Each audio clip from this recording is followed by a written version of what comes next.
That's very satisfactory. The Four Quadrants as a book, has it got a predecessor, precedent? For instance, is it inspired by a very specific text apart from the Bible? I think it's... have you been influenced by some other reading that had just dropped the penny on you and said, yeah, that's what I'm going to do? I think it's a personal one. I would say it's a personal inspiration. Okay. It's a really, really personal inspiration. So it's very original in terms of its inspiration. It's very, very, very, very inspirational. I think I've had this idea for about almost 10 years. I've had this idea it's over 10 years. As a matter of fact, when I was writing my first key book, Alive for a Purpose, which you can also get it worldwide online wherever you are. Probably you might see it on the screen as you watch this interview. Was inspired by this, but then I thought that the Alive for a Purpose should come first. Okay. And then this comes second, because this one builds you and redefine greatness, to the eyes of the world and to the eyes of society. Obviously, I've done a lot of reading to buttress these points, and that is how I can say this book affects you physically, spiritually, emotionally, and intellectually. Because intellectually, you find out there are so much reading that has gone in this book that before coming out. Men like Miles Monroe, who is not alive today, has also influenced me in a very, very massive way. And people from general readings from different places, great men who are still alive. This book, from grass to great, some key stuff that has really influenced me to get to this level. So I would say it's only personal inspiration, but we also stand on the shoulders of those who have gone ahead of us to always. To do something better. And that is where this book is coming from. That's good. Thank you for that. Thank you, sir. Yeah, can we move into some very specific elements of the book? For instance, under Quadrant 2, you introduce the concept of multiply.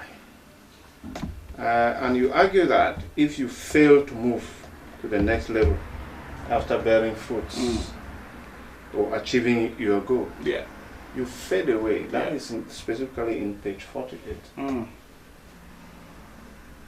Have you considered other implications of such an argument? For instance, it could equally imply that you're driving people to never feel satisfied with what they have, never being grateful to God for doing things, always wanting more. Again, it starts hypothetically assuming that theme of vanity. I might be very wrong here.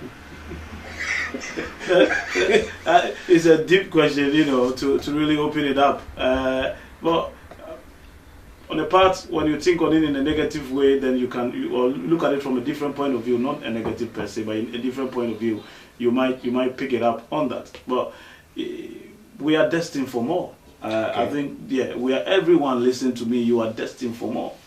Yesterday is good. What you did yesterday is good. But you have to know that yesterday's achievement must be improved upon. And that is where the principle of multiplication comes to play. I see a lot of people who have been fruitful. When we talk of fruit, let me give you as a personal example. When you have a degree, it is a fruit. But what you do to it is what we term multiplication. It's about doing something with what you have. Basically, that is it. Now, if you become satisfied, for instance, if students is listening to me, or students is listening to me, become satisfied with the degree that you just had, and not do something with it, you shortcut the whole nation from improving. And coming from where I'm coming from, like I said, this book has been personal inspiration, basically because of the environment that I grew in, where we produce so much. For instance, we produce so much students, but then at the end, students now depend on government to produce jobs for them. But if you want to really multiply the fruit that you received, it means that you can create something. Somebody said, even the money to do it is not there. Yeah. Why don't you do partnership then? We can partner together with 4 or 5 people and start with little. And I've seen these principles work in my own personal lives, and it's still working. And this is the concept of multiplication, and this is the angle we are coming from with multiplication, to say, hey, whatever you have, don't just sit on your laurels. There's still much inside of you. It does not matter how you began, but it matters how you end. And if you have started, don't say because you started, don't look at yesterday's failures or even yesterday's success, but rather spring forward and do something with what you have, and even more, because we are destined for more. And this is where the principle is coming from. So anybody who is on the chapter of multiplication 48 above, or page 48 above, should begin to think, like I said, I wrote the book in a way to challenge people's thinking from the usual kind of way we think. Yes, sir. That's well put. Thank you. There was a point in my reading where I did just exclaim, "Aha!" That felt as if it was coming, and here it is, where you actually argue that recognition of talent is that self-recognition of talent is actually akin to achieving dominion. Yes, when you now recognize that, I've got something that is special in me that I can offer to the world, then you begin to achieve dominion. Yeah. How can you really break it down? How did it come about that? I think it's a very, very powerful question, and I think one of the greatest things if somebody asks me what is the first key to greatness, it's that question. I'll normally put it in with self-awareness. Okay. That's why I have a whole chapter on self-awareness. That's why you have to discover yourself. Now, if you don't discover something, how do you become great in that thing that you want to do? Discovery, self-discovery or self-awareness is the first key. You must know yourself to grow yourself. Somebody should write this down. You must know yourself to grow yourself. If you don't know yourself, you can't grow yourself. If you don't know yourself and if you don't know where you are going, you are lost. Should I meet you on the way? I ask you, what is your name? You don't even know your name. Where are you going? You tell me you don't know where you are going. Then how can I direct you? You understand? Yeah. And as simple as this is why the first key is the ability to be aware of who you are, ability to be aware of what you do. Now, coming back to where I'm coming from as well. Let me use myself as an example. I never discovered my talent until I finished school. I finished university. Come to think of it. Went to university, 4 years, but to tell the truth, I never discovered myself until I finished university and I began to do certain things. Now you ask me, then what did I go to university to do? Let me substantiate with an example. Just give me a brief minute to just answer, because the question that you just asked is a very, very key question that is asked.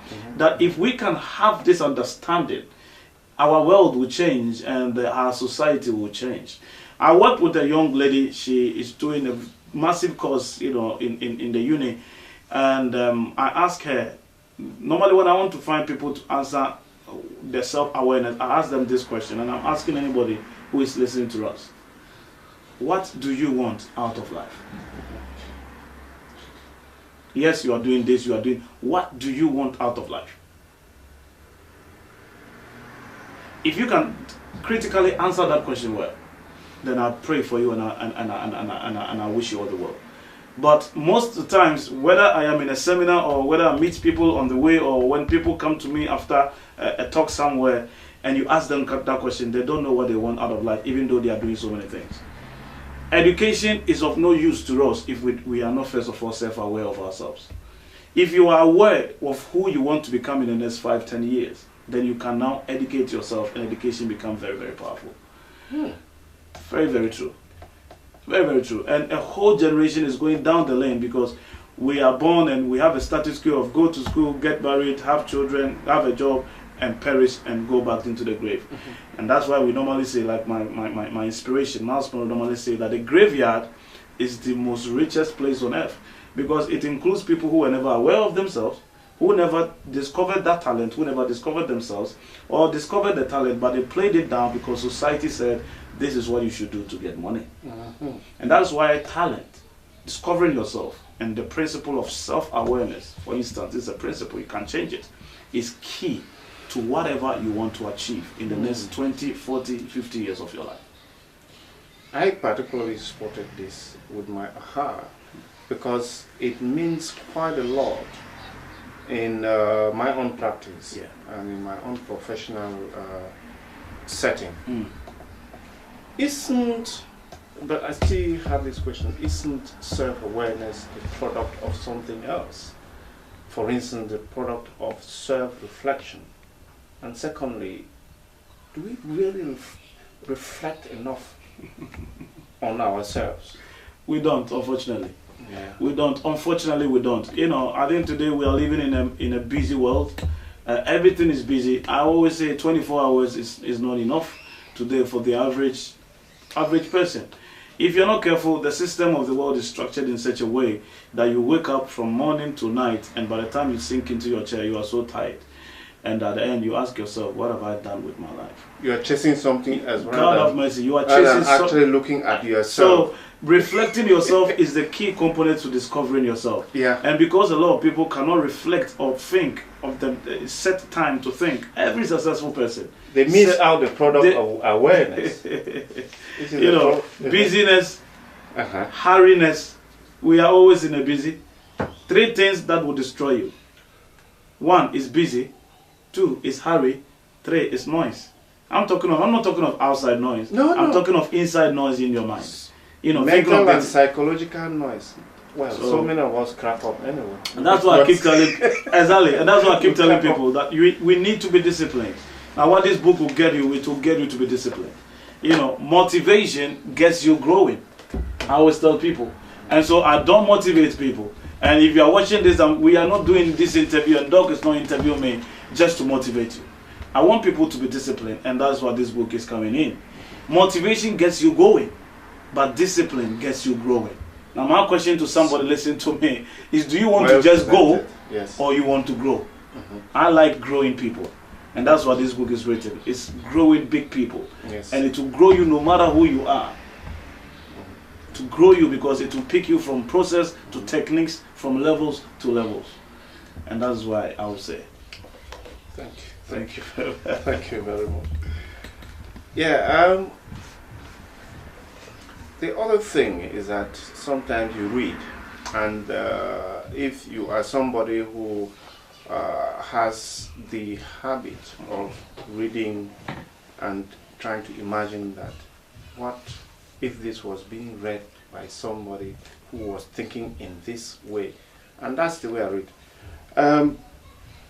When you read the concept of result orientation, which is picked up in parts of the book, and then you highlight the notion of being a tree full of leaves and no fruits.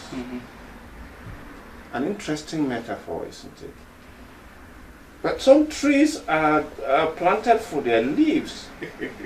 Isn't it really interesting that you say that if trees have leaves, if you're a tree, you've got leaves and you don't not got seeds, you will not be equally as useful.